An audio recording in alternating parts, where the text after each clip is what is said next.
Hello दोस्तों, Aaradhya race academy के YouTube channel में आप सभी का स्वागत है। दोस्तों, आरपीएससी द्वारा आयोजित फर्स्ट ग्रेड शिक्षक भर्ती परीक्षा यानी कि स्कूल व्याख्याता परीक्षा 2024 के नवीनतम पाठ्यक्रम के अनुसार प्रथम प्रश्न पत्र यानी कि फर्स्ट पेपर के लिए मॉडल पेपर की टेस्ट सीरीज शुरू की जा रही है, जिसमें आज अपना पहला नंबर का मॉडल पेपर है। कुल 75 प्रश्न इसमें शामिल किए गए हैं। फुल मॉडल पेपर है दोस्तों ये, और हूबहू आपको ऐसा ही पेपर है वो परीक्षा में देखने को मिलेगा।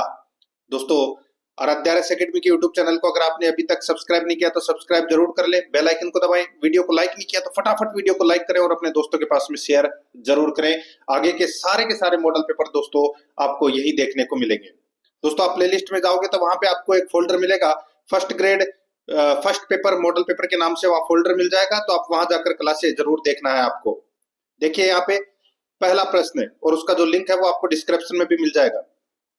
पहला प्रश्न देखिए, शुरुआत के जो दोस्तों 15 प्रश्न है वो भारतीय इतिहास, राजस्थान इतिहास से संबंधित है। इसमें ये प्रश्न देखने को मिलेंगे। ठीक है, देखिए पहला प्रश्न, निम्न में से कौन सा एक कालिदास का नाटक नहीं है? कालिदास का कौन सा नाटक नहीं है ये पूछा है। बहुत ही शानदार लेवल का दोस्तों ये प्रश्न है। दोस्तों यहां पर देखिए, इसका जो राइट आंसर हो जाएगा वो हो जाएगा कुमार संभव। क्या हो जाएगा? कुमार संभव। अब दोस्तों ये देखिए, कुमार संभव है क्या? तो ये महाकाव्य है मित्रों। क्या है? महाकाव्य है। याद रखना, महाकाव्य है ये, नाटक नहीं है। नाटक तो दोस्तों यहाँ पे देखिए विक्रमोवंशीय, अभिज्ञान शाकुंतलम और मालविका अग्निमित्रम, ये 3 नाटक हैं दोस्तों कालिदास के। ठीक है, और यहाँ पे जो कुमार संभव है ये क्या है? तो ये महाकाव्य है। एक और है दोस्तों महाकाव्य, वो है रघुवंशम। ये 2 है वो महाकाव्य है। ठीक है, और ऋतुसंहार और मेघदूत ये दोस्तों खंड काव्य है। ये भी आपको इसमें याद रखना है। बहुत ही शानदार प्रश्न है। यहाँ पर डी नंबर का ऑप्शन बिल्कुल सही। आगे देखिए, सेकंड नंबर का प्रश्न है, 1943 में सुभाष चंद्र बोस ने स्वतंत्र भारत का गठन यानी कि स्वतंत्र भारत की सरकार का गठन कहाँ किया था? ये तो सभी को पता होगा दोस्तों। राइट आंसर हो जाएगा सिंगापुर। यहाँ पर ए नंबर का जो ऑप्शन है वो इसका बिल्कुल सही। नेक्स्ट आगे देखिए, यहाँ पे 3 नंबर का प्रश्न, निम्न में से किसे भारत के पुनर्जागरण का अग्रदूत व सुधार आंदोलनों का प्रवर्तक कहा जाता है? निम्न में से किसे भारत के पुनर्जागरण का अग्रदूत व सुधार आंदोलनों का प्रवर्तक कहा जाता है? किसे कहा जाता है दोस्तों? राइट आंसर हो जाएगा राजा राम मोहन राय को। यहाँ पर ए नंबर का जो ऑप्शन है वो इसका बिल्कुल सही उत्तर हो जाएगा। देखिए, और किस किस नाम से जानते हैं राजा राम मोहन राय को? तो दोस्तों राजा राम मोहन राय को आधुनिक भारत का पिता, भारतीय राष्ट्रवाद का जनक, भोर का तारा, अतीत और भविष्य के मध्य सेतु, राष्ट्रीय पत्रकारिता का पितामह, पत्रकारिता का अग्रदूत, सुधार आंदोलनों का प्रवर्तक और प्रथम समाज सुधारक कहा जाता है। किसे दोस्तों? राजा राम मोहन राय को। तो यहां पर अपना इसमें राइट आंसर हो जाएगा ए नंबर ऑप्शन बिल्कुल सही। नेक्स्ट आगे देखिए, 4 नंबर का प्रश्न है, निम्न में से कौन आहड़ के उत्खनन से संबंधित नहीं है? बताइए, आहड़ के उत्खनन से कौन संबंधित नहीं है वो अपने को दोस्तों यहाँ पर बताना है। दोस्तों यहाँ पर देखिए, अक्षय कीर्ति व्यास है, आरसी अग्रवाल है और एचडी साखलिया भी है, लेकिन बीके थापर नहीं है। यहाँ पर इसमें बी नंबर का जो ऑप्शन है वो इसका बिल्कुल सही उत्तर इसमें हो जाएगा। दोस्तों देखिए, आहड़ में जो सर्वप्रथम उत्खनन का जो कार्य है वो दोस्तों 1953 में अक्षय कीर्ति व्यास के द्वारा किया गया था। ठीक है, उसके नेतृत्व में किया गया था। और फिर दोस्तों 3 साल बाद यानी कि 1956 में पहला कब हुआ था? 1953 में उत्खनन। ठीक है, दूसरा 1956 में। तो दोस्तों 1956 में रत्नचंद्र अग्रवाल यानी कि आरसी अग्रवाल, और दोस्तों इसके ठीक 5 साल बाद यानी कि दोस्तों 1961-62 में एचडी साखलिया के नेतृत्व में उत्खनन हुआ था। तो ये भी आपको इसमें याद रखना है। ठीक है, 3 उत्खनन हुए थे। तो यहाँ पर बी नंबर का ऑप्शन बिल्कुल सही उत्तर हो जाएगा। और बीके थापर का जो संबंध है वो है दोस्तों कालीबंगा उत्खनन से। बी नंबर ऑप्शन सही उत्तर। आगे देखिए, 5 नंबर का प्रश्न है, सूची फर्स्ट को सूची सेकंड से सुमेलित करना है मित्रों। ठीक है, देखिए अब अपने को यहां पर बताना है कि कौन सा स्वतंत्रता सेनानी दोस्तों कहाँ गिरफ्तार किया गया था, या कहाँ युद्ध में मारे गए थे, या कहाँ चले गए थे, या गिरफ्तारी के बाद किसको फांसी दी गई थी? तो दोस्तों यहाँ पर देखिए लक्ष्मीबाई, लक्ष्मीबाई है वो दोस्तों युद्ध में मारी गई थी, युद्ध में मारी गई थी। टाटा टोपे को क्या हुआ था? टाटा टोपे को दोस्तों गिरफ्तारी के बाद में फांसी दे दी गई थी। नाना साहेब दोस्तों नेपाल पलायित कर गए थे, ठीक है। और बहादुर शाह को दोस्तों रंगून निर्वासित कर दिया था। तो यहाँ पर अपना इसमें राइट आंसर क्या हो जाएगा? वो है तीन, सॉरी, 4 3 1 2, 4 3 1 2 अपना इसमें सही उत्तर हो जाएगा। 4 3 1 2 कौन से ऑप्शन में है? तो यहाँ पर आप देख सकते हैं सी नंबर का ऑप्शन अपना इसमें राइट आंसर हो जाएगा, 4 3 1 2। 6 नंबर का प्रश्न इसमें देखिए, प्रतिहार शासकों में रोहिल सिद्ध के नाम से जाना जाता था। बताइए रोहिल सिद्ध के नाम से कौन जाना जाता था? इसका जो राइट आंसर हो जाएगा दोस्तों, रोहिल सिद्ध के नाम से हरिश्चंद्र जाना जाता था। यहाँ पर बी नंबर का ऑप्शन बिल्कुल सही उत्तर हो जाएगा, याद रखना, ठीक है। गुर्जर प्रतिहार शासक है ये हरिश्चंद्र, इसको दोस्तों रोहिल सिद्ध के नाम से जाना जाता था। आगे देखिए दोस्तों, यहाँ पे 7 नंबर का प्रश्न है, 1303 ईस्वी में चित्तौड़ के युद्ध में रावल रतन सिंह की ओर से लड़ते हुए वीर गति को प्राप्त होने वाले प्रसिद्ध सेनापति कौन थे? बताइए दोस्तों, 1303 ईस्वी में आप सभी को पता है कि अलाउद्दीन खिलजी ने आक्रमण किया था चित्तौड़ पर। उस समय वहां के शासक थे रावल रतन सिंह, ठीक है।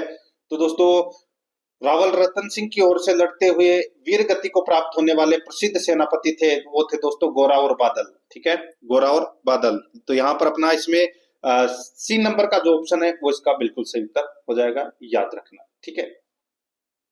आगे देखिए यहाँ पे 8 नंबर का प्रश्न है, जोधपुर के राठौड़ नरेशों में अकबर का प्रबल विरोधी कौन था? बताइए जोधपुर के राठौड़ नरेशों में अकबर का प्रबल विरोधी कौन था? राइट आंसर हो जाएगा वो था दोस्तों चंद्रसेन। कौन? चंद्रसेन। चंद्रसेन को दोस्तों मारवाड़ का भूला बिसरा राजा भी कहा जाता है, ठीक है, और इसे मारवाड़ का प्रताप भी कहा जाता है, ये भी आपको याद रखना है। अधीनता कभी स्वीकार नहीं करी अकबर की, यहाँ पर बी नंबर ऑप्शन सही उत्तर। आगे देखिए, रूपाजी और कृपाजी किस किसान आंदोलन में शहीद हुए थे? दोस्तों सभी को पता होगा ये तो दोस्तों राइट आंसर हो जाएगा बेंगू किसान आंदोलन में दोस्तों ये शहीद हुए थे, रूपाजी और कृपाजी। राइट आंसर हो जाएगा ए नंबर ऑप्शन बिल्कुल सही। और ये आंदोलन दोस्तों रामनारायण चौधरी के नेतृत्व में दोस्तों 1921 में शुरू हुआ था, ठीक है। और दोस्तों 1921 में तो ये शुरू हुआ था, और 1923 के अंदर दोस्तों एक सभा हुई थी, ठीक है, किसान जिसमें एकत्रित हुए थे, गांव था गोविंदपुरा, वहां पर ये एकत्रित हुए थे, और वहां पर दोस्तों गोलियां चलाई गई थी, ठीक है, और उसमें ये जो रूपाजी और कृपाजी हैं ये शहीद हो गए थे दोस्तों। राइट आंसर हो जाएगा यहाँ पे ए नंबर ऑप्शन बिल्कुल सही। नेक्स्ट आगे देखिए, गोपीलाल यादव, ठाकुर देशराज एवं रेवती शरण उपाध्याय राजस्थान के किस प्रजामंडल से संबंध रहे? गोपीलाल यादव, ठाकुर देशराज एवं रेवती शरण उपाध्याय राजस्थान के किस प्रजामंडल से संबंध रहे? दोस्तों इसका जो राइट आंसर हो जाएगा वो है भरतपुर प्रजामंडल से। यहाँ पर सी नंबर का जो ऑप्शन है वो इसका बिल्कुल सही उत्तर हो जाएगा, भरतपुर प्रजामंडल से, ठीक है।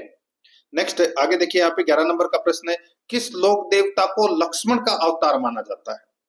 दोस्तों लक्ष्मण का अवतार है वो किसे माना जाता है? तो दोस्तों पाबू जी को लक्ष्मण का अवतार माना जाता है। ए नंबर का जो ऑप्शन है वो इसका बिल्कुल सही उत्तर इसमें हो जाएगा, याद रखना। आगे देखिए 12 नंबर का प्रश्न, निम्नलिखित में से कौन सा दुर्ग जल दुर्ग की श्रेणी में आता है? जल दुर्ग की श्रेणी में दोस्तों राइट आंसर हो जाएगा यहाँ पे गागरोन दुर्ग जो झालावाड़ में है, ये जल दुर्ग की श्रेणी में आता है। यहाँ पर अपना इसमें ए नंबर का ऑप्शन बिल्कुल सही उत्तर हो जाएगा, ठीक है। नेक्स्ट आगे देखिए 13 नंबर का प्रश्न है, सीताराम बदन सिंह नानकराम चित्रकार, सीताराम बदन सिंह नानकराम चित्रकार चित्रकला की किस शैली से संबंधित है? तो बताइए कौन सी शैली से संबंधित है? तो ये किशनगढ़ शैली से संबंधित है। यहाँ पर डी नंबर का ऑप्शन बिल्कुल सही उत्तर हो जाएगा, और किशनगढ़ शैली को प्रकाश में लाने का श्रेय एरिक डिक्सन और फयाज अली को जाता है। तो यहाँ पर डी नंबर ऑप्शन बिल्कुल सही। आगे देखिए, बजट्टी आभूषण पहना जाता है। दोस्तों बजट्टी आभूषण कहाँ पहना जाता है? ये आभूषण दोस्तों गले का आभूषण है। यहाँ पर डी नंबर का ऑप्शन बिल्कुल सही, गले का आभूषण है। आगे देखिए, पटेल्या बिछियो ये बिच्छियो है, ठीक है। पटेलिया बिच्छियो लालर क्या है? तो पटेलिया बिच्छियो लालर क्या है दोस्तों? ये लोकगीत है। क्या है? लोकगीत। यहाँ पर बी नंबर का जो ऑप्शन है वो इसका बिल्कुल सही उत्तर हो जाएगा। ये 15 प्रश्न है वो दोस्तों राजस्थान कला संस्कृति, इतिहास और भारतीय इतिहास से संबंधित ये प्रश्न है, ठीक है। सिलेबस के अकॉर्डिंग अपन चल रहे हैं। शुरुआत में 15 प्रश्न इसके पूछे जाएंगे और आगे दोस्तों मैं देखिए इसके अंदर 10 प्रश्न है वो करंट अफेयर से संबंधित पूछे जाएंगे परीक्षा के अंदर। तो 15 और 10 कितने हो गए? 25। आगे अलग अलग पार्ट में अलग अलग चलेंगे अपन। देखिए 16 नंबर का प्रश्न है, किस पत्रिका में पैलेस ऑन व्हील्स को दुनिया की नंबर 1 लग्जरी ट्रेन का दर्जा दिया गया है? किस पत्रिका ने पैलेस ऑन व्हील्स जो अपनी राजस्थान की ट्रेन है इसको दोस्तों दुनिया की नंबर 1 लग्जरी ट्रेन का दर्जा दिया है? तो वो किसने दिया है? वो दिया है दोस्तों कोंडे नास्ट ट्रेवल पत्रिका ने दोस्तों दुनिया की नंबर 1 लग्जरी ट्रेन का दर्जा दिया है। तो यहाँ पर 6 नंबर का जो ऑप्शन है वो इसका बिल्कुल सही उत्तर हो जाएगा। 17 नंबर का प्रश्न है, इसमें देखिए doing good for Bharat award 2024, doing good for Bharat award 2024 Rajasthan police को किस क्षेत्र में उत्कृष्ट कार्य करने के लिए प्रदान किया गया है? तो बताइए कौन से कार्य करने के लिए ये प्रदान किया गया है ये अवार्ड? राइट आंसर हो जाएगा वो है कम्युनिटी पुलिसिंग, यानी कि सार्वजनिक सेवाएं प्रदान करने के लिए doing good for Bharat award 2024 प्रदान किया गया है राजस्थान पुलिस को। तो यहाँ पर अपना इसमें 6 नंबर का ऑप्शन बिल्कुल सही उत्तर हो जाएगा। नेक्स्ट आगे देखिए 18 नंबर का प्रश्न है, राजस्थान विधानसभा की पहली महिला उप सचिव कौन बनी है? राजस्थान विधानसभा की पहली महिला उप सचिव कौन बनी है? दोस्तों इसका राइट आंसर हो जाएगा वो है दोस्तों इंदिरा शर्मा, इंदिरा शर्मा। तो यहाँ पर दोस्तों 6 नंबर का जो ऑप्शन है वो इसका बिल्कुल सही उत्तर हो जाएगा। ये पहली महिला उप सचिव है, ठीक है। और राजस्थान की पहली महिला मुख्य सचिव कौन बनी थी? तो वो बनी थी कुशल सिंह, ये भी याद रखना 2009 में। 10 नंबर ऑप्शन बिल्कुल सही।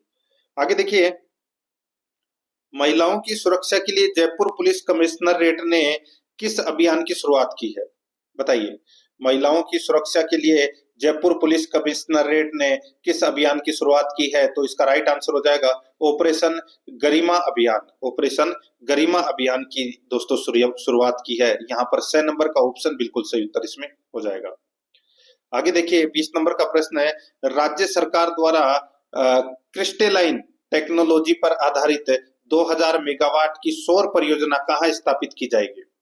राज्य सरकार द्वारा क्रिस्टेलाइन टेक्नोलॉजी पर आधारित 2000 मेगावाट की सौर परियोजना कहाँ स्थापित की जाएगी? तो दोस्तों ये बोडान जैसलमेर में ये स्थापित की जाएगी। यहाँ पर 10 नंबर का जो ऑप्शन है वो इसका बिल्कुल सही उत्तर इसमें हो जाएगा। आगे देखिए यहाँ पे 21 नंबर का प्रश्न है, हाल ही में राज्य के किस कृषि विज्ञान केंद्र को राष्ट्रीय आउटस्टैंडिंग कृषि विज्ञान केंद्र अवार्ड दिया गया है?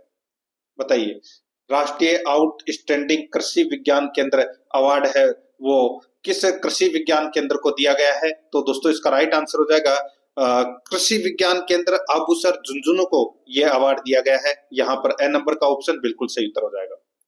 नेक्स्ट आगे देखिए 22 नंबर का प्रश्न है, राजस्थान के किस स्टेडियम को फीफा के द्वारा सर्टिफिकेट प्रदान किया गया है? राजस्थान के किस स्टेडियम को फीफा के द्वारा सर्टिफिकेट प्रदान किया गया है? सही उत्तर हो जाएगा दोस्तों वो है विद्याधर नगर स्टेडियम को, विद्याधर नगर स्टेडियम जयपुर को। तो यहाँ पर अपना इसमें 6 नंबर का जो ऑप्शन है वो इसका बिल्कुल सही उत्तर इसमें हो जाएगा, याद रखना, ठीक है। और राजस्थान की उप मुख्यमंत्री दिया कुमारी ने जयपुर के विद्याधर नगर में नवनिर्मित फुटबॉल स्टेडियम का उद्घाटन किया है और ये भारत का दूसरा स्टेडियम है जो फीफा के द्वारा अप्रूव्ड है। 6 नंबर ऑप्शन बिल्कुल सही।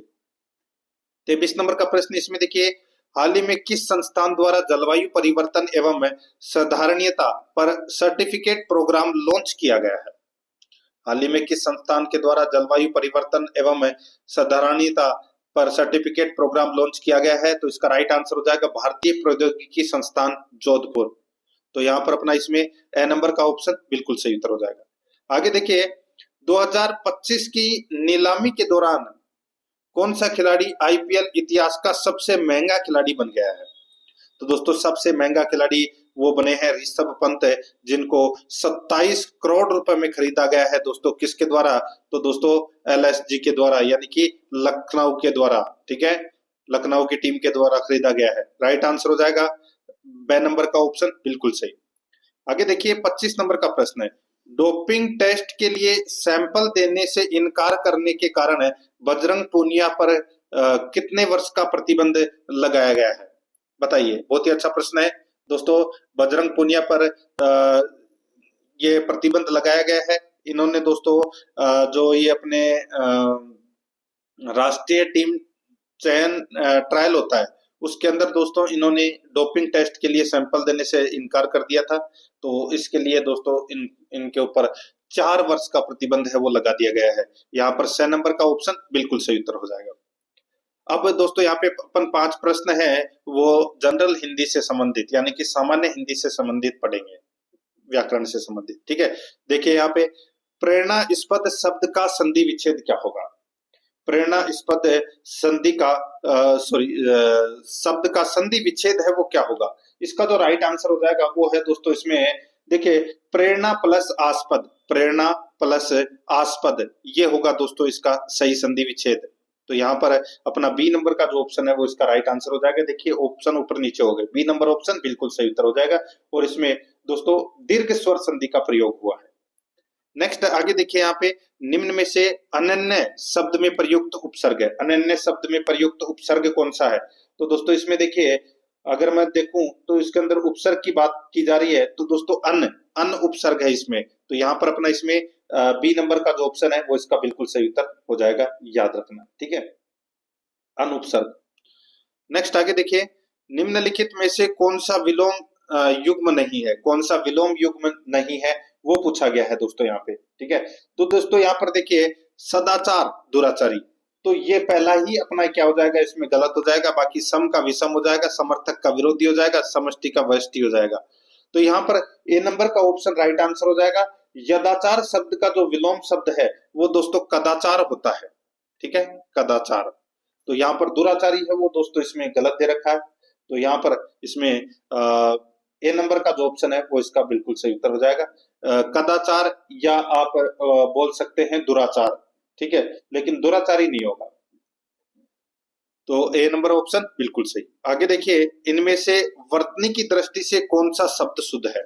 बताइए कौन सा शब्द इसमें शुद्ध है? तो यहाँ पर आप देख सकते हैं दोस्तों, देखिए कवियत्री, दोस्तों कवियत्री, तो यहाँ पे कवि नहीं होता, कवियत्री होता है। ये आपको इसमें विशेष तौर पर याद रखना है, कवियत्री होता है। ठीक है, तो पहला भी गलत हो जाएगा। ये देखिए शुश्रूषा, इसके अंदर जो ये मात्रा सेकंड मात्रा लगी हुई है, ये मात्रा दोस्तों ये लगेगी। ठीक है, बड़ी वाली। और दोस्तों इसमें देखिए, और इसमें स भी है वो ये वाला लगेगा, षटकोण वाला स।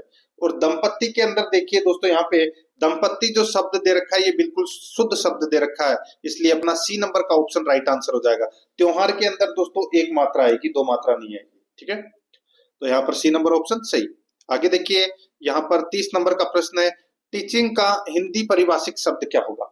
टीचिंग का हिंदी परिभाषिक शब्द क्या होगा? तो वो जाएगा अध्यापन। यहाँ पर बी नंबर का ऑप्शन बिल्कुल सही उत्तर इसमें हो जाएगा।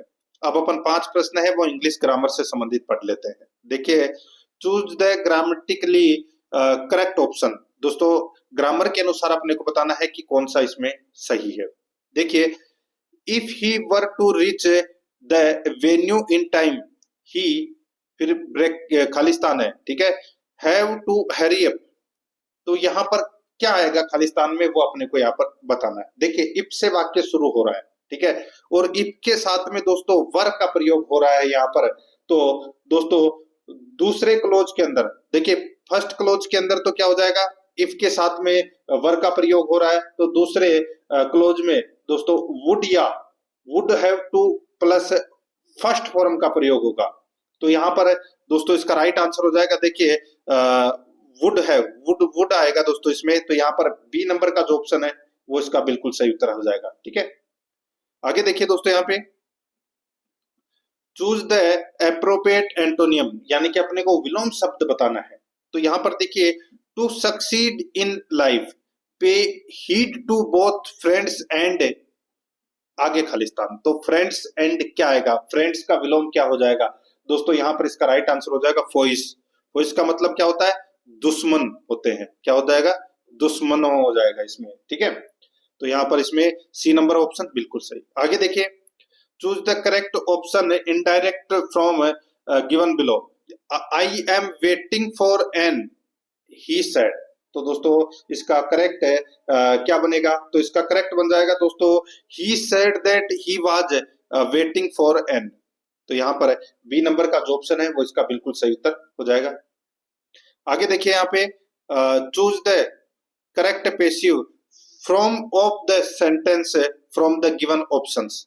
तो यहाँ पर सेंटेंस दे रखा है दोस्तों, देखिए, they were carrying the injured player off the field. तो दोस्तों इसमें क्या होगा, दोस्तों देखिए, इसमें पास्ट कंटिन्यूअस के पेशिव वॉइस में अपन है वो वाज या वर प्लस बीइंग और थर्ड फॉर्म का प्रयोग करते हैं। तो यहाँ पर इसका राइट आंसर हो जाएगा, वो है the injured player was being carried of the field. तो यहाँ पर ए नंबर का जो ऑप्शन है वो इसका बिल्कुल सही उत्तर हो जाएगा। आगे देखिए, fill in the blank with suitable determiners. तो दोस्तों अपने को खालिस्तान में डिटरमिनर्स भरना है कि क्या आएगा। यहाँ पर देखिए, there's chocolate cake over there. तो दोस्तों क्या आएगा खालिस्तान में, तो यहाँ पे सम चॉकलेट आएगा, क्या आएगा, सम चॉकलेट।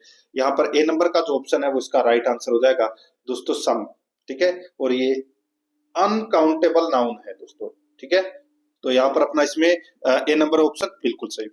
अब दोस्तों देखिए, अपन 5 प्रश्न है वो बिल्कुल सिलेबस के अकॉर्डिंग चल रहे हैं, पेपर के पैटर्न के अनुसार, ठीक है। अपन ने 5 प्रश्न है दोस्तों हिंदी व्याकरण के पढ़े हैं, 5 प्रश्न अपन ने इंग्लिश ग्रामर के पढ़े हैं, 10 और 10 प्रश्न अपन ने करंट अफेयर के, 20 और 15 प्रश्न है वो दोस्तों अपन ने भारतीय इतिहास, राजस्थान इतिहास और कला संस्कृति से संबंधित पढ़े हैं। 35 प्रश्न अपन ने पढ़ लिए। अब अपन 5 प्रश्न है वो दोस्तों साइंस से संबंधित पढ़ेंगे, ठीक है। देखिए, न्यूट्रॉन की खोज की थी, न्यूट्रॉन की खोज है वो किसने की थी, तो दोस्तों इसका जो राइट आंसर हो जाएगा, ये तो दोस्तों सभी को पता होना चाहिए, न्यूट्रॉन की जो खोज है वो दोस्तों जेम्स चैडविक ने दोस्तों न्यूट्रॉन की खोज है वो की थी। तो यहाँ पर अपना इसमें ए नंबर का जो ऑप्शन है वो इसका बिल्कुल सही उत्तर हो जाएगा, जेम्स चैडविक ने, ठीक है। और इलेक्ट्रॉन की खोज दोस्तों जे थॉमसन ने की थी, और प्रोटॉन की खोज गोल्डस्टीन ने की थी, ये भी आपको याद रखना है, ए नंबर ऑप्शन बिल्कुल सही। आगे देखिए, रासायनिक रूप से जंग होती है, रासायनिक रूप से जंग होती है। तो दोस्तों जंग है ये क्या होती है, तो दोस्तों ये आयरन ऑक्साइड होती है, आयरन ऑक्साइड। तो यहाँ पर अपना इसमें सी नंबर का ऑप्शन बिल्कुल सही उत्तर हो जाएगा, याद रखना दोस्तों। ये एक जंग लगना, लोहे के अंदर जंग लगना, ये एक रासायनिक परिवर्तन है। लोहा नम हवा की उपस्थिति में क्रिया करके आयरन ऑक्साइड बनाता है, ठीक है। तो यहाँ पर अपना इसमें सी नंबर ऑप्शन सही। आगे देखिए, निम्न में से कौन सा कार्बन का अक्रिस्टलीय अपर रूप है, कार्बन का अक्रिस्टलीय अपर रूप कौन सा है, तो दोस्तों राइट आंसर हो जाएगा यहाँ पे काजल है वो अक्रिस्टलीय अपर रूप है, ठीक है। देखिए, कार्बन के 2 अपर रूप होते हैं, 2 प्रकार के अपर रूप होते हैं, एक क्रिस्टलीय अपर रूप और एक अक्रिस्टलीय अपर रूप। क्रिस्टलीय अपर रूप होते हैं दोस्तों हीरा, ग्रेफाइट और फुलरीन, ठीक है। ये तीनों कौन से हैं, क्रिस्टलीय अपर रूप है। और काजल, कोक, चारकोल ये क्या है, अक्रिस्टलीय अपर रूप। तो यहाँ पर ए नंबर का ऑप्शन बिल्कुल सही उत्तर हो जाएगा। आगे देखिए, बल का मात्रक है मित्रों, बताइए बल का मात्रक क्या है, तो न्यूटन है वो बल का मात्रक है, सी नंबर का ऑप्शन बिल्कुल सही। नेक्स्ट आगे देखिए, कार्य का मात्रक है, कार्य का मात्रक क्या है, कार्य का मात्रक है दोस्तों जूल। यहाँ पर सी नंबर का जो ऑप्शन है वो इसका बिल्कुल सही उत्तर हो जाएगा। आगे देखिए, अब अपन जो 5 प्रश्न पढ़ने जा रहे हैं, ये 5 प्रश्न पॉलिटिकल साइंस से संबंधित है, 41 से 45 तक, ठीक है। भारत का संविधान गणतंत्रीय है क्योंकि यह, भारत का संविधान गणतंत्रीय है क्योंकि यह दोस्तों यहाँ कोई वंशागत तत्व नहीं रखता है। यहाँ पर राष्ट्रपति का भी दोस्तों चुनाव होता है। यहाँ पर अपना सी नंबर का जो ऑप्शन है वो इसका बिल्कुल सही उत्तर हो जाएगा। आगे देखिए, अपने कार्यों के निष्पादन में किसी सविवेक के अनुसार कार्य करने की शक्ति प्राप्त है, सविवेक के अनुसार कार्य करने की शक्ति प्राप्त किसे है, तो दोस्तों इसका राइट आंसर हो जाएगा वो है राज्यपाल को। याद रखना दोस्तों, राज्यपाल इसका राइट आंसर हो जाएगा। बी नंबर ऑप्शन बिल्कुल सही। भारतीय संविधान का दोस्तों अनुच्छेद 160 163 के अनुसार दोस्तों राज्यपाल को सविवेकीय शक्ति के अनुसार कार्य करने की शक्ति प्रदान की गई है। तो यहाँ पर अपना इसमें राइट आंसर हो जाएगा बी नंबर का ऑप्शन बिल्कुल सही उत्तर हो जाएगा, याद रखना। नेक्स्ट आगे देखिए, यहाँ पे 43 नंबर का प्रश्न है, संविधान में मंत्रिमंडल शब्द का एक ही बार प्रयोग हुआ है और वह कब हुआ है? बताइए कौन से अनुच्छेद में हुआ है? तो दोस्तों अनुच्छेद 352 में मंत्रिमंडल शब्द का प्रयोग हुआ है। दोस्तों इसमें क्या है अनुच्छेद 352 के अंदर? तो अनुच्छेद 352 में दोस्तों राष्ट्रीय आपातकाल की उद्घोषणा की जाती है। ठीक है, राष्ट्रीय आपातकाल लगाया जाता है और राष्ट्रपति के द्वारा ये आपातकाल लगाया जाता है, राष्ट्रीय आपातकाल। और ये दोस्तों मंत्रिमंडल की लिखित स्वीकृति के अनुसार ही दोस्तों ये राष्ट्रीय आपातकाल लगाया जाता है। तो मंत्रिमंडल की लिखित स्वीकृति, ये मंत्रिमंडल शब्द का उल्लेख है वो अनुच्छेद 352 में हुआ है, इसलिए हुआ है। यहाँ पर ऐसे नहीं लगा सकता राष्ट्रपति, मंत्रिमंडल की लिखित स्वीकृति के अनुसार ही लगाया जा सकता है। ए नंबर का ऑप्शन बिल्कुल सही। आगे देखिए, भारत के प्रधानमंत्री क्या होते हैं? दोस्तों भारत के जो प्रधानमंत्री हैं वो नियुक्त होते हैं, किसके द्वारा? तो दोस्तों ये राष्ट्रपति के द्वारा दोस्तों नियुक्त होता है भारत का प्रधानमंत्री। यहाँ पर अपना इसमें ए नंबर का ऑप्शन बिल्कुल सही। 45 नंबर प्रश्न है, प्रारूप समिति का गठन कब किया गया? प्रारूप समिति का गठन कब किया गया? तो दोस्तों 29 अगस्त 1947 को प्रारूप समिति का गठन है वो किया गया था। ए नंबर ऑप्शन बिल्कुल सही उत्तर हो जाएगा। मित्रों फर्स्ट पेपर के अंदर आप सर्वाधिक अंक लेकर आओगे, ठीक है, तो आपका शॉर्ट सिलेक्शन माना जाएगा, क्योंकि सेकंड पेपर है वो सब्जेक्ट का पेपर है और अपने अपने सब्जेक्ट में सब महारत होते हैं। ठीक है, फर्स्ट पेपर में आपको सर्वाधिक अंक लाना है और रोजाना आपको मेरे साथ में चलना है। और क्लास को लाइक नहीं किया तो एक बार सभी के सभी मित्र हैं वो क्लास को जरूर लाइक करें। और आराध्या RS एकेडमी के यूट्यूब चैनल को सब्सक्राइब नहीं किया तो दोस्तों सब्सक्राइब जरूर कर लें।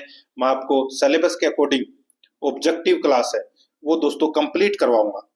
ठीक है, बस आप मेरे साथ चलते जाइए और चैनल को जरूर सब्सक्राइब करें, वीडियो को लाइक जरूर करना है आपको। अब अपन 5 प्रश्न है वो दोस्तों राजस्थान ज्योग्राफी से संबंधित पढ़ेंगे, सिलेबस के अकॉर्डिंग अपन चल रहे हैं। ठीक है, परीक्षा पैटर्न के अनुसार हूबहू आपको ऐसा ही पेपर है वो परीक्षा में देखने को मिलेगा। निम्न में से कौन सा युग्म राजस्थान की अवस्थिति से संबंधित सही है? बताइए राजस्थान की अवस्थिति से संबंधित कौन सा सही है? तो यहाँ पर देखिए 23 डिग्री 3 मिनट से 30 डिग्री 12 मिनट उत्तरी अक्षांश और 69.5 डिग्री से 78 डिग्री 17 मिनट पूर्वी देशांतर। ठीक है, तो ये दोस्तों अपना इसमें बी नंबर का जो ऑप्शन है वो इसका राइट आंसर हो जाएगा, याद रखना। नेक्स्ट आगे देखिए, राजस्थान के बारे में निम्नलिखित कथनों में से कौन सा एक सही नहीं है? तो कौन सा एक सही नहीं है वो अपने को यहाँ पर बताना है। देखिए उत्तर दक्षिण की अपेक्षा पूर्व पश्चिम विस्तार अधिक है, तो दोस्तों बिल्कुल सही बात है। ठीक है, ये कथन सत्य है। आगे देखिए, उत्तर दक्षिण की अपेक्षा पूर्व पश्चिम विस्तार कम है, ये गलत हो जाएगा। देखिए राजस्थान का पूर्व से पश्चिम विस्तार है वो कितना है? तो दोस्तों 869 किलोमीटर है। ठीक है, और उत्तर से दक्षिण का जो विस्तार है वो दोस्तों 826 किलोमीटर है। अब यहाँ पर आप देख सकते हैं उत्तर दक्षिण की अपेक्षा पूर्व पश्चिम विस्तार अधिक है, बिल्कुल है, 869 है। और उत्तर दक्षिण की अपेक्षा पूर्व पश्चिम विस्तार कम है, तो पूर्व पश्चिम का विस्तार तो दोस्तों 869 किलोमीटर है और उत्तर दक्षिण का है 826, तो ये तो कम है। तो दूसरा नंबर का ऑप्शन अपना इसमें गलत हो जाएगा। इसकी कुल स्थल सीमा 6000 किमी से कम है, तो दोस्तों बिल्कुल सही है, 6000 किलोमीटर से कम है, 5920 है। ठीक है, और इसका अक्षांशीय विस्तार 60 डिग्री अक्षांश से अधिक है, तो दोस्तों 60 डिग्री अक्षांश से अधिक है तो 60 डिग्री 9 मिनट है। ठीक है, तो यहाँ पर अपना इसमें बी नंबर ऑप्शन बिल्कुल सही उत्तर हो जाएगा, क्योंकि ये कथन सही नहीं है। अच्छा प्रश्न था। आगे देखिए 48 नंबर प्रश्न है, राजस्थान की जलवायु से संबंधित कौन सी प्रमुख विशेषता नहीं है? बताइए कौन सी प्रमुख विशेषता नहीं है जलवायु से संबंधित? तो यहाँ पर देखिए भिन्न जलवायु प्रदेश है ना, अनावृष्टि, पर्याप्त वर्षा, तापमान में भिन्नता। पर्याप्त वर्षा कहाँ होती है राजस्थान में? ठीक है, तो यहाँ पर अपना इसमें राइट आंसर क्या हो जाएगा, सी नंबर का ऑप्शन बिल्कुल सही। आगे देखिए 2001 से 2011 के दशक में राजस्थान की जनसंख्या की वृद्धि दर रही, राजस्थान की जनसंख्या की वृद्धि दर है वो दोस्तों कितनी रही, तो वो रही दोस्तों 21.3%, 21.3%, यानी कि बी नंबर का जो ऑप्शन है वो अपना इसमें सही उत्तर हो जाएगा। आगे देखिए निम्न में से कौन सी रबी की फसल है, बताइए रबी की फसल कौन सी है, तो यहाँ पर इसका राइट आंसर हो जाएगा, देखिए रबी की फसल है वो है दोस्तों, इसको उनालू भी बोलते हैं, ठीक है, उनालू, रबी को उनालू भी बोलते हैं। और रबी की फसल है वो दोस्तों गेहूं, जौ, चना, सरसों, मटर, ये क्या है, ये रबी की फसल है। तो यहाँ पर अपना इसमें राइट आंसर हो जाएगा चना है, ये क्या है, रबी की फसल, सी नंबर का ऑप्शन बिल्कुल सही। अब अपन दोस्तों स्कूल मैनेजमेंट से संबंधित 15 प्रश्न पढ़ेंगे, ठीक है। देखिए शिक्षा का अधिकार अधिनियम देश भर में कब लागू हुआ, बताइए कब लागू हुआ, तो ये 1 अप्रैल 2010 से लागू हुआ, सी नंबर का जो ऑप्शन है वो इसका बिल्कुल सही। 52 नंबर का प्रश्न है, इसमें देखिए प्रबंधन में प्रमुख रूप से कितने प्रकार के संसाधन पाए जाते हैं, प्रबंधन में प्रमुख रूप से कितने प्रकार के संसाधन पाए जाते हैं, इसका जो राइट आंसर हो जाएगा वो है दोस्तों 2 प्रकार के संसाधन पाए जाते हैं, ए नंबर का ऑप्शन बिल्कुल सही, एक तो भौतिक संसाधन और एक मानवीय संसाधन, ए नंबर ऑप्शन सही।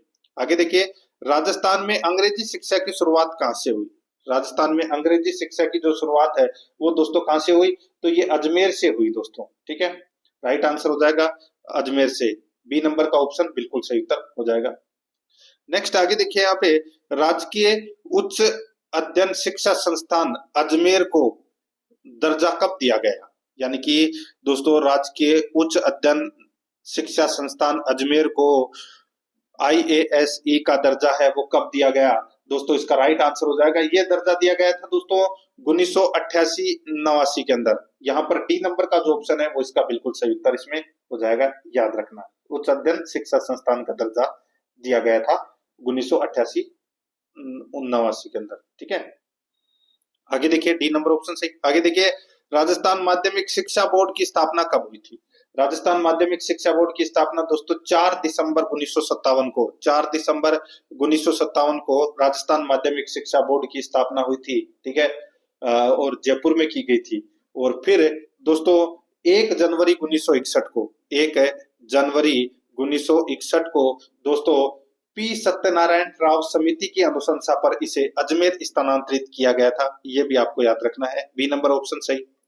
आगे देखिए राजस्थान राज्य पाठ्य पुस्तक मंडल द्वारा किस कक्षा की पुस्तकें मुद्रित तथा वितरित की जाती है, तो दोस्तों इसका राइट आंसर हो जाएगा वो है कक्षा 1 से 12, यहाँ पर डी नंबर का ऑप्शन बिल्कुल सही उत्तर हो जाएगा। नेक्स्ट आगे देखिए SMSA यानी कि समसा, समग्र शिक्षा का नारा है, यानी कि समसा का नारा क्या है दोस्तों, समसा का नारा है वो है सबको शिक्षा अच्छी शिक्षा, ये समसा का नारा है, सी नंबर का ऑप्शन बिल्कुल सही। नेक्स्ट आगे देखिए सर्वप्रथम जिला शिक्षा एवं प्रशिक्षण संस्थान यानी कि डाइट की स्थापना की गई, डाइट की स्थापना है वो दोस्तों कब की गई, राइट आंसर हो जाएगा वो है दोस्तों 1988 के अंदर डाइट की स्थापना की गई, यहाँ पर बी नंबर का जो ऑप्शन है वो इसका बिल्कुल सही उत्तर हो जाएगा। आगे देखिए विद्यालय योजना निर्माण यानी कि दोस्तों विद्यालय योजना निर्माण RTE 2009 की किस धारा से संबंधित है, बताइए विद्यालय योजना निर्माण RTE 2009 की कौन सी धारा से संबंधित है, तो दोस्तों धारा 22 से, यहाँ पर बी नंबर का ऑप्शन बिल्कुल सही उत्तर हो जाएगा, धारा 22 से, ठीक है। आगे देखिए दोस्तों यहाँ पे जॉन डी मिलेट ने पर्यवेक्षण की कितनी विधियां बताई है, जॉन डी मिलेट ने पर्यवेक्षण की कितनी विधियां बताई है, दोस्तों राइट आंसर हो जाएगा 6 विधियां बताई है, सी नंबर का ऑप्शन राइट आंसर हो जाएगा, 6 विधियां बताई है। आगे देखिए निम्न में से कौन सी नेतृत्व शैली सर्वोत्तम शैली मानी जाती है, तो दोस्तों सर्वोत्तम नेतृत्व शैली कौन सी मानी जाती है, तो वो है लोकतांत्रिक नेतृत्व शैली, यहाँ पर बी नंबर का ऑप्शन बिल्कुल सही उत्तर हो जाएगा।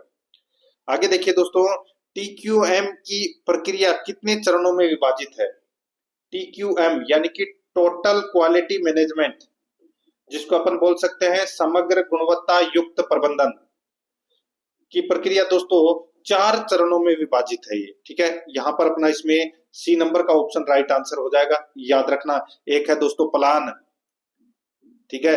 Number 1 plan, number 2 do, number 3 दोस्तों चेक, चेक, ठीक है, और नंबर 4 दोस्तों एक्ट, ठीक है। यानी कि अ, सबसे पहले प्लान योजना, डू लागू करना, चेक चेक करना, एक्ट यानी कि कार्रवाई करना, ये 4 चरण है। यहाँ पर सी नंबर ऑप्शन सही उत्तर। आगे देखिए, राजस्थान स्टेट ओपन स्कूल की स्थापना कब कब हुई, बताइए। तो दोस्तों ये जो स्थापना है ये कब हुई, तो ये 21 मार्च 2005 को हुई। यहाँ पर सी नंबर का ऑप्शन राइट आंसर हो जाएगा।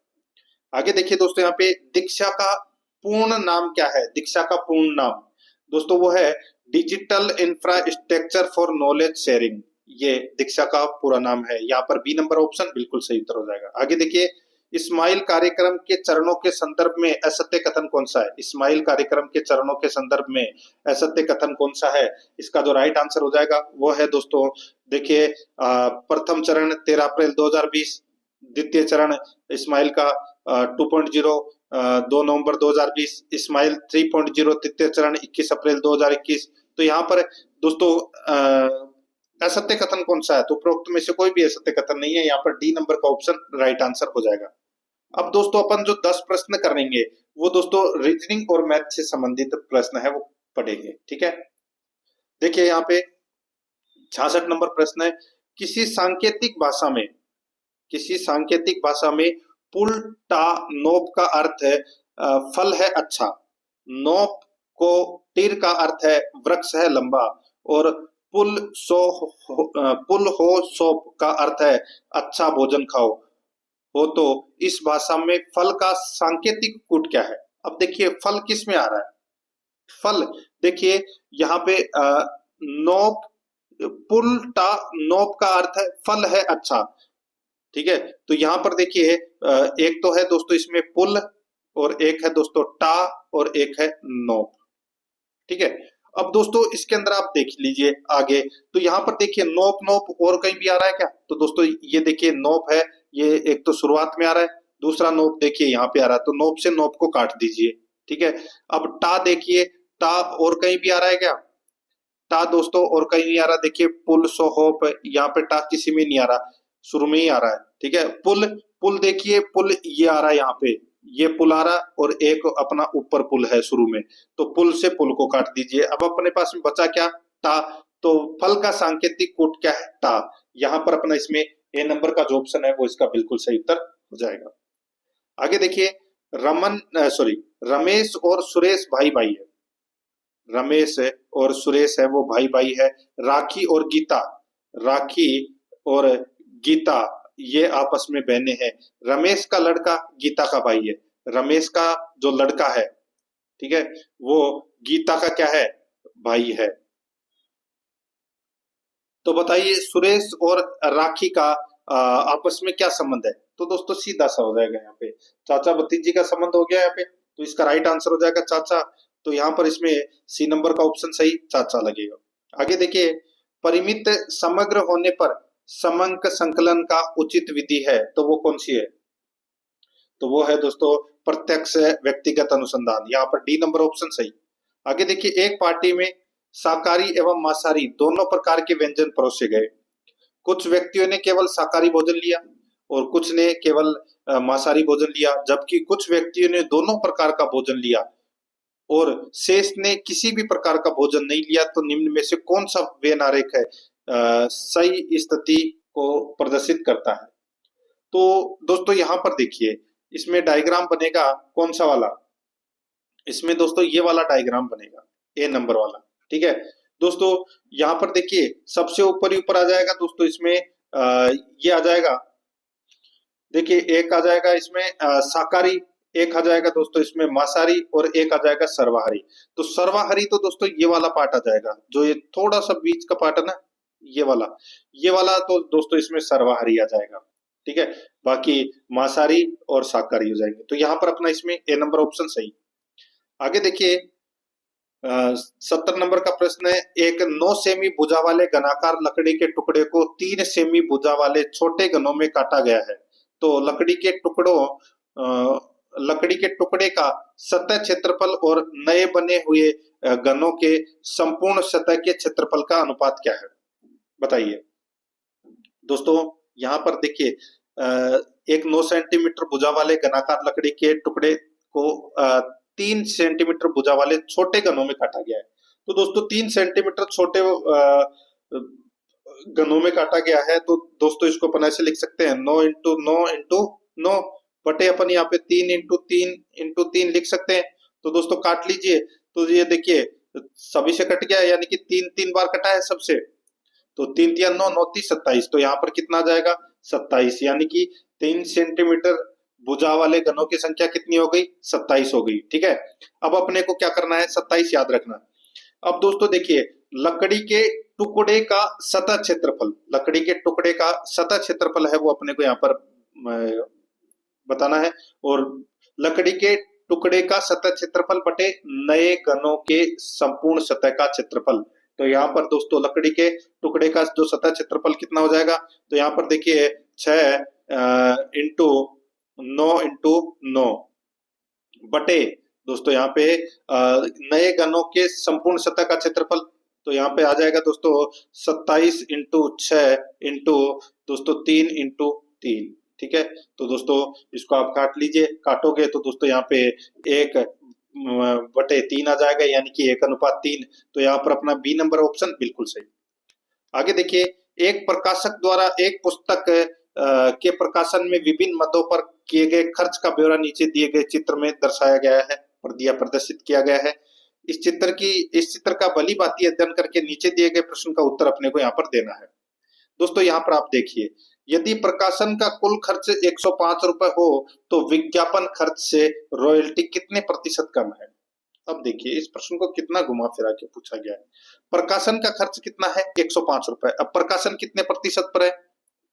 तो दोस्तों देखिए प्रकाशन मतलब विज्ञापन, ठीक है, तो यहाँ पर विज्ञापन खर्च से रॉयल्टी कितने प्रतिशत कम है? तो विज्ञापन खर्च का दोस्तों यहाँ पर देखिए 105 का 18% निकाल लीजिए भाई, कुल खर्च 105 रुपए है, कुल खर्च कितना है 105 रुपए, तो विज्ञापन खर्च से रॉयल्टी कितने प्रतिशत अधिक है? तो सबसे पहले तो अपने को विज्ञापन निकालना पड़ेगा, तो 105 का 18% कितना होता है?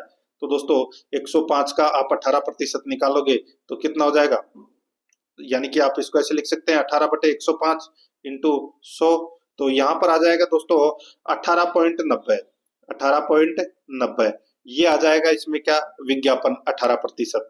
अब अपने को रॉयल्टी निकालनी है, तो रॉयल्टी 105 का रॉयल्टी कितने प्रतिशत है 15, तो यानी कि 15% निकालना है। कुल खर्च कितना है 105 रुपए, तो यहाँ पे 105 यानी कि 15/105 इंटू 100, इसको काट लीजिए, इसको भी आप काटोगे तो दोस्तों यहाँ पे निकल कर आ जाएगा 15.75, ये आ गया दोस्तों अपना रॉयल्टी। अब आप यहाँ पर देख सकते हैं कि विज्ञापन खर्च से रॉयल्टी कितने प्रतिशत कम है। अब इन दोनों का अंतर निकालना है अपने को, ठीक है, अब इन दोनों का दोस्तों आप अंतर निकालोगे तो कितना आ जाएगा 3.15, तो यहाँ पर 3.15 बटे दोस्तों किसका निकालना है, विज्ञापन खर्च से रॉयल्टी कितने प्रतिशत खर्च है, कितने प्रतिशत कम है, तो यहाँ पे 18.90 आ जाएगा, 18.90 इंटू क्या हो जाएगा 100। ठीक है, बस यही करना है आपको। तो यहाँ पर इसका राइट आंसर क्या हो जाएगा, यहाँ पे पॉइंट हटा दो, नीचे से भी पॉइंट हट जाएगा, तो यहाँ पर इसका जो राइट आंसर हो जाएगा वो है 16 सही 2/3%। तो यहाँ पर बी नंबर का ऑप्शन बिल्कुल सही, इतने प्रतिशत कम है दोस्तों ये। आगे देखिए 63 इंटू 314 इंटू 117 इंटू 654 में अभाज्य गुणनखंडों की संख्या कितनी है, अभाज्य गुणनखंडों की। दोस्तों अब आप इसमें देखिए, इसको देखिए 63, ये देखिए थोड़ा सा ये सही से टाइप नहीं हुआ मित्रों, ठीक है, अभाज्य गुणनखंडों की इसमें 63 है तो इसमें ये सही नहीं दे रखा, ये ऐसे होना चाहिए था 6 का क्यूब इंटू 3 की घात में दोस्तों 14 इंटू 11 की घात के अंदर यहाँ पे 7 इंटू 65 की घात में 4, ऐसे होना चाहिए था ये, ठीक है, तो ये सोल्व हो जाता। तो ये सही से टाइप नहीं हुआ है। तो यहाँ पर दोस्तों इस बेसिस पे करोगे, 6 क्यूब इंटू 3 की घात 14 इंटू 11 की घात में 7 इंटू 65 की घात में 4। ठीक है, तो यहाँ पर इसको अपन ऐसे जरूर लिख सकते हैं, 3 इंटू 2 का क्यूब, ठीक है, इंटू 3 की घात में 14 इंटू 11 की घात 7 इंटू 13 इंटू 5 की घात 4, ऐसे लिख सकते हैं। तो यहाँ पर इसमें दोस्तों राइट आंसर 35 हो जाएगा, ए नंबर ऑप्शन बिल्कुल सही। आगे देखिए, तीन संख्याओं का योगफल 132 है यदि पहली संख्या दूसरी संख्या से दोगुनी है, पहली संख्या दूसरी संख्या से दोगुनी है और तीसरी संख्या पहली संख्या की 1/3 है, तो दूसरी संख्या क्या है? दूसरी संख्या पूछा है, तो दोस्तों ऑप्शन के अनुसार आपने उठा लिया। मान लीजिए अपन ने दूसरी संख्या है वो 36 उठा ली, ऑप्शन के अनुसार अपन ने 36 उठा ली, ठीक है। अब दोस्तों यहाँ पर देखिए, यदि पहली संख्या दूसरी संख्या से दुगनी है, तो दोस्तों पहली संख्या दूसरी संख्या से दुगनी है, तो ये कितनी हो गई? 72, एक 72 हो गई, तो दूसरी 36 हो गई। अब देखिए और तीसरी संख्या पहली संख्या की 1/3 है, यानी कि 72 का 1/3 कितना होता है? तो दोस्तों 24। अब इनको टोटल कर लीजिए, यहाँ पर 24 और 36 कितने होते हैं? तो दोस्तों ये हो जाएंगे 60, 60 और 70 कितने होते हैं? 130 और 2 कितने होते हैं? 132। तो आप इस प्रकार कर सकते हैं, ऑप्शन उठा के कर सकते हैं, आप कोई भी ऑप्शन लेके दूसरी संख्या मान लीजिए उसको। तो यहाँ पर इसमें यहाँ पे योगफल 132 आना चाहिए, बाकी और किसी ऑप्शन का नहीं आएगा। यहाँ पर सी नंबर ऑप्शन बिल्कुल सही उत्तर हो जाएगा। आगे देखिए 74 नंबर का प्रश्न है, ए के किस मान के लिए बहुपद 4x³ minus 4x³ - ax² + 2x - 1 और 3x³ + 7x² + 8x + ax - 1 द्वारा भाग दिया जाता है तो समान शेषफल रहता है। दोस्तों इसमें देखिए पहला बहुपद आपके सामने यहाँ पर दे रखा है, 4x³ - ax² + 2x - 1, ये पहला बहुपद हो गया। दूसरा बहुपद है वो दोस्तों दे रखा है 3x³ + 7x² + 8x + a, ये दोस्तों दूसरा बहुपद दे रखा है। अब इसमें देखिए एक और दूसरे बहुपद में x - 1 से अपन भाग देते हैं तो शेषफल समान रहता है, ठीक है। तो यहाँ पर बहुपदों में x बराबर 1 रखने पर दोस्तों अपने को ये करना है, तो यहाँ पर इसका राइट आंसर दोस्तों 3/2 हो जाएगा। तो यहाँ पर बी नंबर ऑप्शन बिल्कुल सही। आगे देखिए, यदि 2x = 3y = 12z हो तो xy क्या होगा? तो xy क्या होगा? तो यहाँ पे 2x = 3y = 12z, तो xy, तो यहाँ पर इसको अपन ऐसे लिख सकते हैं दोस्तों, देखिए 2x, ठीक है, 2x बराबर दोस्तों 3y बराबर 12z बराबर, इसको अपन क्या लिख सकते हैं, ठीक है। उसी प्रकार दोस्तों यहाँ पे अपने को क्या करना है, तो 2 बराबर दोस्तों क्या हो जाएगा कि 1/x, फिर हो जाएगा दोस्तों यहाँ पे 3 बराबर 1/y, ठीक है, और 12 बराबर क्या हो जाएगा कि 1/2, ठीक है, ये सॉरी 1/z, ऐसे होगा। तो यहाँ पर इसका जो राइट आंसर हो जाएगा वो है दोस्तों, इसमें देखिए इसका जो सही उत्तर हो जाएगा वो हो जाएगा zx + 2y। तो यहाँ पर अपना इसमें ए नंबर का ऑप्शन बिल्कुल सही। तो दोस्तों इसी के साथ मैंने आपको ये फर्स्ट ग्रेड के फर्स्ट पेपर के सिलेबस के अनुसार मॉडल पेपर है वो कंप्लीट करवा दिया है। मॉडल पेपर आपको कैसा लगा कमेंट में जरूर बताना है और आराध्या रेस एकेडमी के यूट्यूब चैनल को सब्सक्राइब जरूर करना है, बेल आइकन को दबाना है, वीडियो को लाइक और अपने दोस्तों के पास में शेयर जरूर करना है। मिलते हैं दोस्तों नेक्स्ट क्लास में। जय हिंद, जय भारत।